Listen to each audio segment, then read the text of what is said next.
Hello everybody and welcome. In this video I'm going to show you how to change button brightness for your speaker SOUNDCORE Motion 300.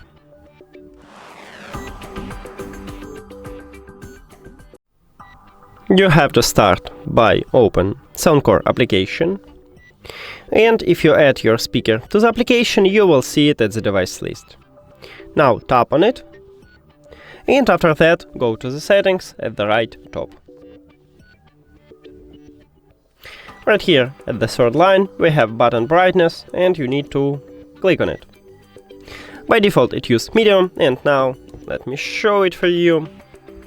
So right here we have brightness, and you can increase it to high or to low, or you can turn off it.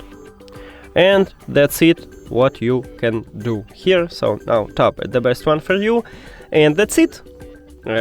So we have this LED light at the Bluetooth button, at the power button, and also at the volume control button, and if we enable bass we also will have it here.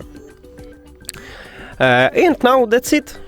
Thank you for watching this video. If you found it helpful, please consider subscribing to the channel and leave the like on the video. See you later!